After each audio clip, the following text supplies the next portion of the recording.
На первый взгляд это красивое, просторное здание не нуждается в ремонте. Директор школы Роза Мальсагова признается, поддерживать внешний вид и в школе несложно. И это несмотря на сгнившие деревянные балки и сырость на стенах. Мешают только сквозняки. Вы видите вот на примере даже этого окна оконные блоки, они все находятся в ветхом состоянии. Вот в каждом кабинете окна прогнили. Их необходимо заменить. Дверные блоки находятся в таком же состоянии. И вот, чтобы не продувало, чтобы ученики не мерзли, мы своими силами утепляем, конечно, эти окна, но необходимость назрела для того, чтобы их заменили. Недавно школа отметила свой 20-летний юбилей. Все это время капитальный ремонт здесь не проводили. Электропроводка и вся пожарная система в школе пришла в негодность. В подвале постоянное скопление дождевой воды. Но эти проблемы будут решены в скором времени благодаря госпрограмме развития образования. В первую очередь, что было озвучено мной на видеоконференции, где присутствовал руководитель «Единой России» и министр просвещения, мной было сказано, что безопасность – это основное. Так как в нашей школе кровля, она очень ветхая.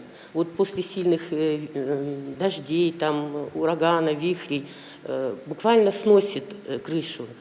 Мы уже своими силами несколько раз ее латали, делали. Разработать программу капитального ремонта до 2026 года поручил президент страны Владимир Путин. В комплекс мероприятий закрепят не только капремонт действующих, но и строительство новых объектов. Пятая школа на Зране станет одной из первых, которая войдет в программу. У нас на капитальный ремонт уже утвержден список из 23 объектов, то есть 13 объектов мы отремонтируем в 2022 году и 10 объектов в следующем году, в 2023 году. Объекты у нас определялись в порядке приоритетности, исходя из материально-технического состояния.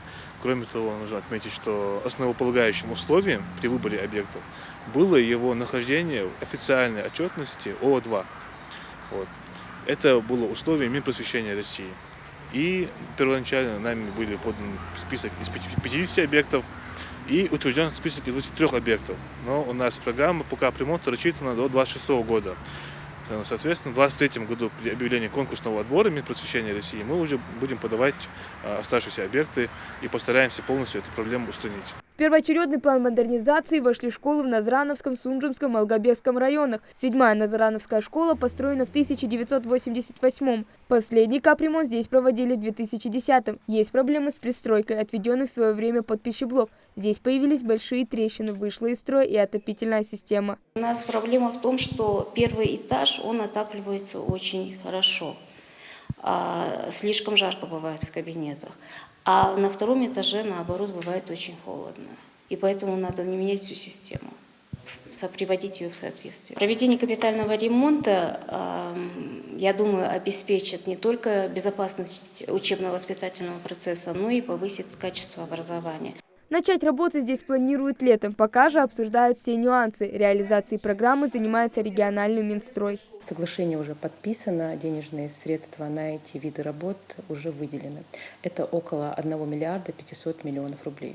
Вообще Ингушетия запрашивала 1 миллиард и 800 миллионов, но нам утвердили именно эти лимиты. На данном этапе, что мы имеем, это подписанное соглашение, это выделенные денежные средства. До июня месяца Минстрой Ингушетии должен провести тендерные процедуры и определить подрядные фирмы, которые будут заниматься вот этими работами.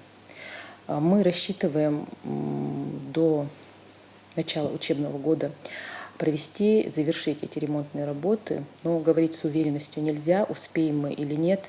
Вообще по контракту у нас, конечно, конец года. То есть все работы должны быть завершены до конца текущего года. Всего до конца 2026 года в рамках госпрограммы развития образования по всей стране отремонтируют более 7 тысяч школ. Капремонт – это не только реконструкция здания и прилегающей территории, но и оснащение учебных заведений современным оборудованием. Хава Гагиева, Мухаммад Дарсигов, Новости 24.